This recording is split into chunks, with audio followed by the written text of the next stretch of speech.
All right, continuing forward, we now have to talk about the Wisconsin v. Yoder case, which was yet another First Amendment case. Only again, not dealing with expression, but kind of moving back towards religion. And so the question was essentially um, Amish families in the state of Wisconsin were generally not electing to send their children to public school after about eighth grade was usually when it stopped. Um, and really, they were oftentimes homeschooling even up to that point. But Wisconsin had very recently passed a law that said um, you had to have your kid in school until the age of 16. And so Amish families in Wisconsin had sued the state of Wisconsin, saying that their religion, like their ability to freely exercise their religion, which is guaranteed in the First Amendment, was being violated by this requirement to send their kids to school. And so the question, as I'm saying it, let's say it more clearly, there is: did Wisconsin's requirement that all parents send their children to school at least until age 16 violate the First Amendment by criminalizing parents who refuse to send their kids for religious reasons? And so essentially what the Wisconsin v. Yoder case did was establish kind of again the limits of what freedom, like free exercise clause of the First Amendment, could be used for. And what they found is that people have that free exercise clause, that's a huge First Amendment right. And so people's right to freely exercise their religion is generally going to outweigh states' interests in requiring school attendance. They were pretty clear that the states were still within bounds to say, well, you have to send your kids up to eighth grade. Because eighth grade's the point at which, like, you've really learned all the math you're going to need for daily life. And there's no ethical issue of depriving kids of anything past that. But that, yes, like, if you can make a legitimate religious argument that your religion doesn't is not wanting you to send your kids to school after eighth grade, then the state couldn't stop that. And so, without going too far down this rabbit hole, which I fear that I've already done a little bit, essentially the court established in the Yoder decision a three-part test that defined sort of the limits of free exercise. And when basically giving guidance to later courts that says, if somebody wants to sue and say, hey, my free exercise clause is being violated here because I'm not being allowed to be a cannibal, right? Like, here's essentially the test. Number one, are the religious beliefs in question sincerely held, or is this just you being kind of like somebody who's kicking up dirt? Like, do you really believe in this, or are you just kind of doing it because you want to make a point? And so that's the first step. You clear that hurdle. Second, is the law that's in place seriously burdening these beliefs? And so in this case, the law of criminalizing not sending your kids was definitely burdening their belief of, you know, no education needed past eighth grade. And so, if the yes on the first two, essentially courts have to balance states' interests against the free exercise interests of citizens. And so, in order to deprive free exercise rights, you basically have to make a darn good case that it is going to be catastrophic for the state to kind of allow this. Cannibalism would be easy. Um, Education past eighth grade, not so easy. So, again, Wisconsin v. Yoder was a free exercise clause case, a First Amendment case dealing with religious practice. Moving on is a very, well, probably, sorry about that, one of the most famous cases in the Supreme Court, not because its decision was just so monumentally um, impactful, like Marbury v. Madison or McCulloch v. Maryland, but because of its just controversial nature. It continues to be, from the time it was passed and or reached in 1973 to 2020, an extraordinarily controversial decision. And so Roe v. Wade directly ties back to that case that we talked about a little bit ago, which was Griswold v. Connecticut, right? Which essentially is using privacy to reach this decision. And so a lot of people want to make Roe v. Wade, this is the abortion case, and this was the case that legalized abortion. And while that is true, essentially what judges would argue is that Roe v. Wade was a privacy case more than an abortion case. And so the legal question at hand was, does the Constitution allow a woman's right to terminate her pregnancy by abortion? Right? Does the Constitution's right to privacy that was kind of granted in Griswold v. Connecticut allow a woman to terminate her pregnancy and kind of make that decision for her own reproductive rights in her own body? And if the government got involved in regulating what women could do with their bodies, is that kind of an overstep as it relates to that right of privacy? And if you remember, the right of privacy was largely reached with a couple different amendments, but first and foremost, the Fourth Amendment, which was unreasonable search and seizure. And so if the government is getting involved in regulating what women do with their own bodies, is that constituting an unreasonable search and seizure? And so that's essentially the question, and the decision that was reached in the Roe case was that a woman's right to an abortion falls well within the rights to privacy that was established in Griswold v. Connecticut. It's a medical procedure.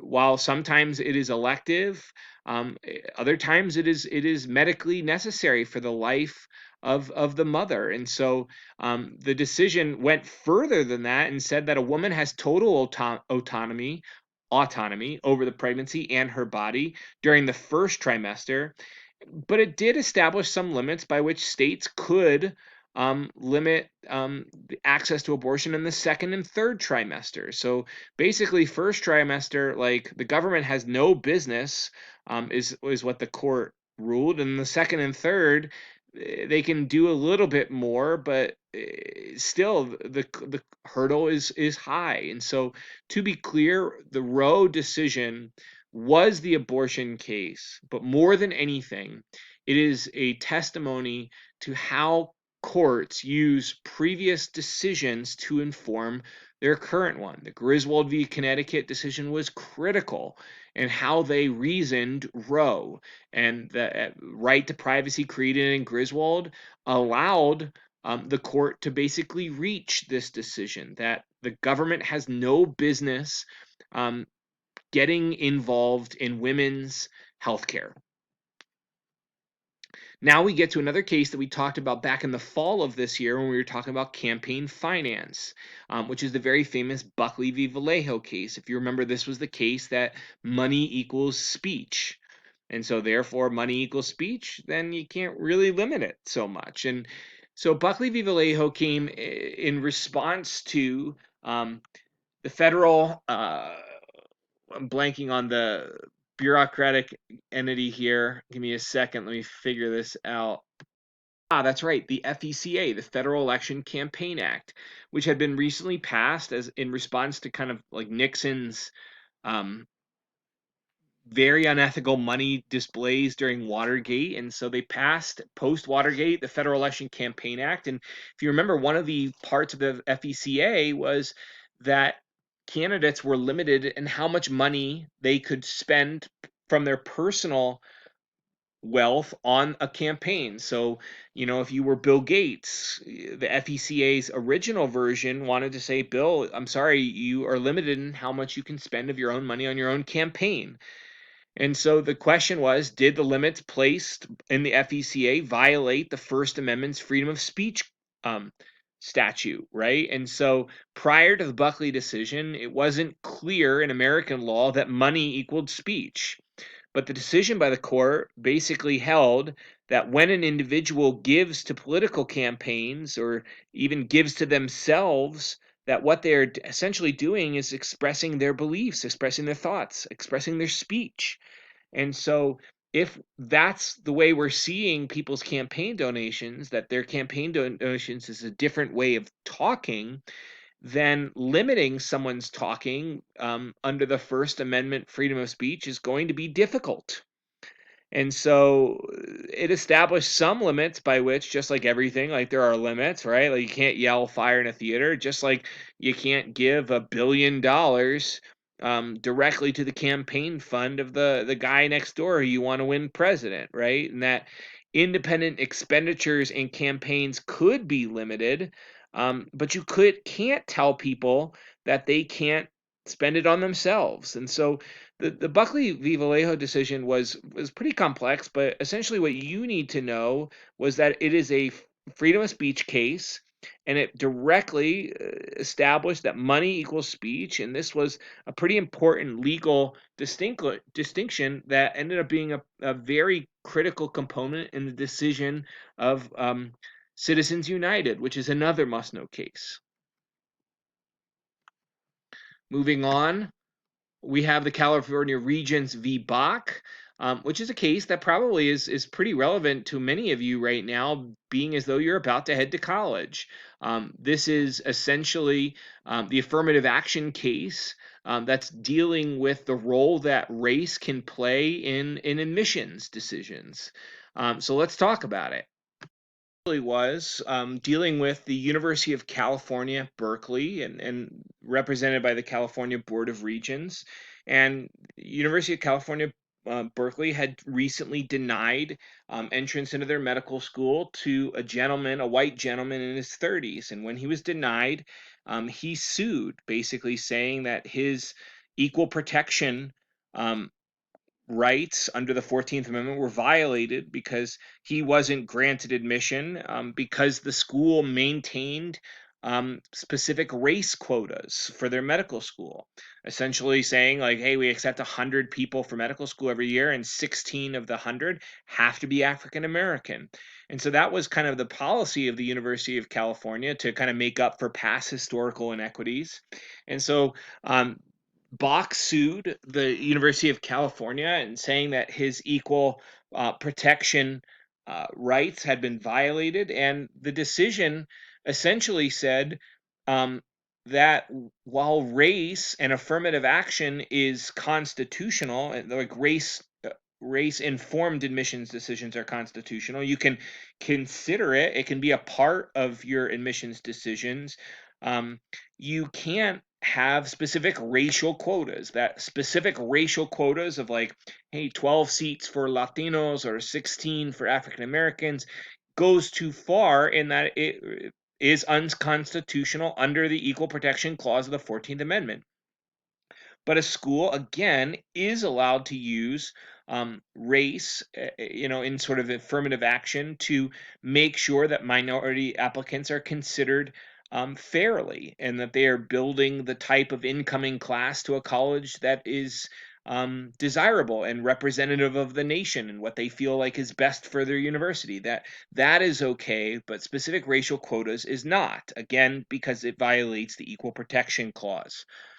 Moving on to the last case we're going to look at here, let's take a look at Planned Parenthood of Southeast Pennsylvania v. Casey. And again, I think this is going to kind of confuse some of you because you're going to confuse it with the Roe decision or maybe the Griswold decision. It's a lot of reproductive healthcare decisions, but essentially the question was in this